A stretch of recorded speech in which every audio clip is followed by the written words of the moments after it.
কারণ যৌতুক দেওয়া জায়েজ নেই। হ্যাঁ, বরযাত্রী যাওয়া জায়েজ নেই, এই জন্য আমরা বরযাত্রীও যাব না। অলিমা করা জায়েজ আছে, আর অলিমা হবে ছেলের বাড়িতে। অলিমা করা জায়েজ নেই, বরযাত্রী যাওয়া জায়েজ আছে না? নেই। এটা তো আমাদের বানিয়েছি আমরা, এটা হিন্দুদের কালচার। এই জন্য বরযাত্রী যারা যান আজকে থেকে এটা একেবারে নিষেধ। না, বরযাত্রী যাওয়া জুলুম।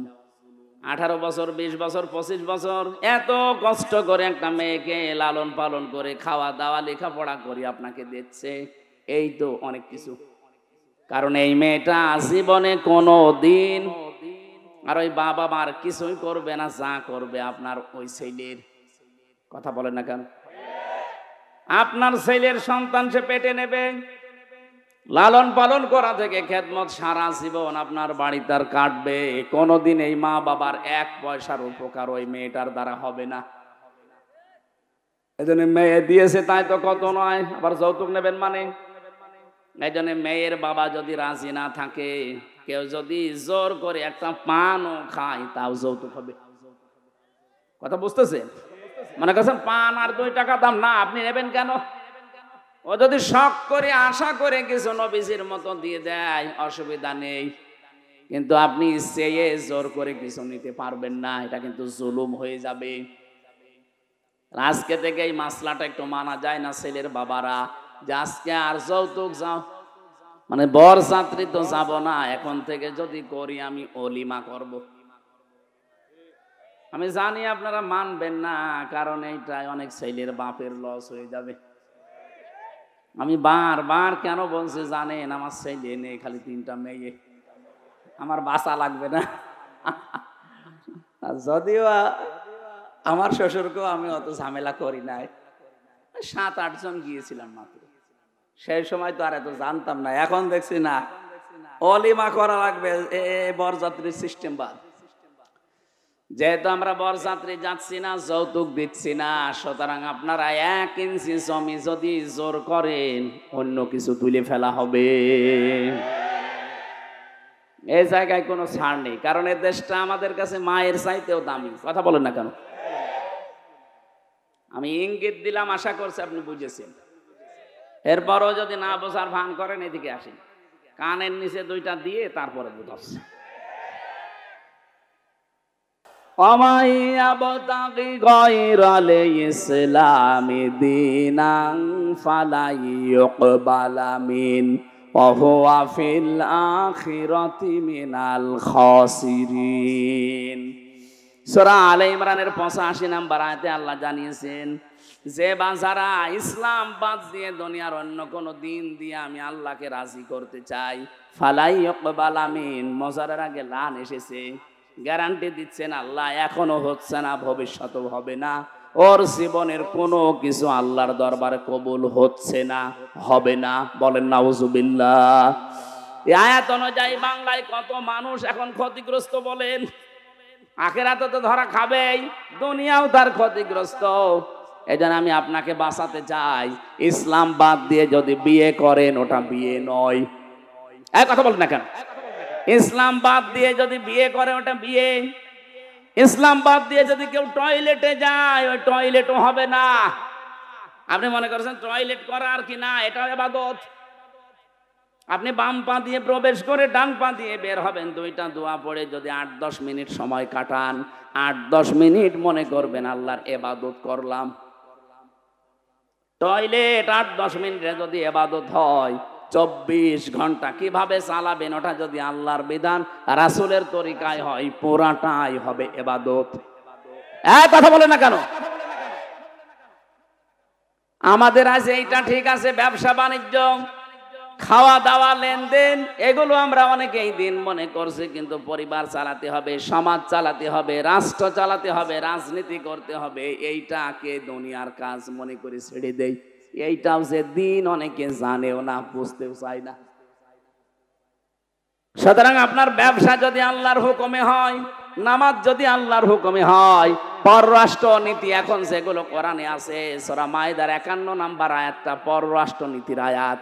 এখন যারা দায়িত্বে আছেন, এই আয়াতটা অ্যাপ্লাই করা দরকার। কথা বলেন না কেন?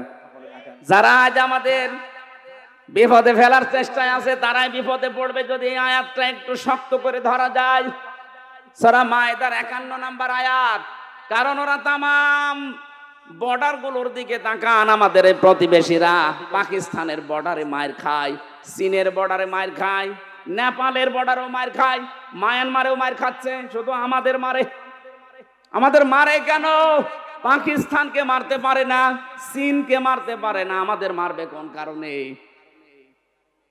আমরা কোরআনে কারিমের পররাষ্ট্রনীতির আয়াত যেগুলো আছে এগুলো যদি সামনে নিকে এইটাকে দিন মনে করে চালাতে পারতাম, আত্মসমর্পণ করতাম আল্লাহর বিধানের সামনে, তামাম পৃথিবীর সবার ভেতরে আল্লাহ আমাদের ভয় ঢুকিয়ে দিত।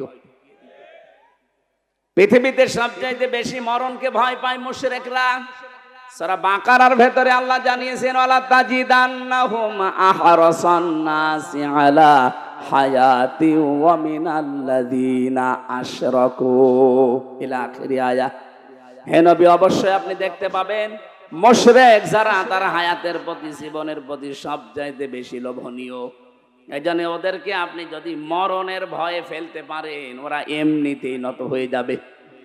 আমরা শুধু বলেছি যে চিকিৎসার জন্য যাব না, দাদারা এখনই রণব হয়ে গেছে, ওদেরকে মরণের জায়গায় কামড় দেওয়া লাগবে। ওরা সবচাইতে বেশি ভয় পায় মরণকে।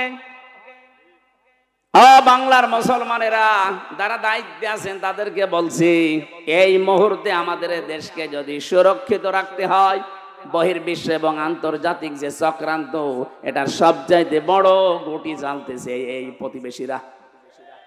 এদের থেকে এখন মুখ ফিরান, কারণ আশপাশের প্রত্যেকটা দেশ যদি ভারত ছাড়া চলতে পারে, আমরাও চলতে পারবো। কথা বলে না কেন? ব্যবসা বাণিজ্য এখন পাকিস্তানের সাথে আবার মতো ফিরে যান, চীনের সাথে লাগান, তুরস্কের সাথে লাগান, নেপালের সাথে লাগান। ও দাদারা এমনি কালকে আব্বা জান বলে ডাকবে। ওদের ওপরে ওপরে যা ভেতরে কিন্তু এরকম নেই, আমি জানি। কারণ 17, 18, 19, 20 4 বছর পুরা ভারত আমার ঘোরা শেষ। আমি দেখেছি ওদের দুর্বলতার জায়গা কোনটা। সবচাইতে বেশি ভয় পায় মরণকে। আর আমরা মুসলমান যারা তামাম দুনিয়ায় সবচাইতে বেশি ভালোবাসি মরণকে, কারণ এটা আমাদের কাছে হাদিয়া। কথা বলেন না কেন? এই জন্য আমি ইসলামে পরিপূর্ণ আসলাম কিনা এর প্রথম প্রমাণ হচ্ছে আত্মসমর্পণকারী হওয়া লাগবে। আর কিভাবে করতে হবে আমাদের জাতির পিতা শিখিয়েছেন।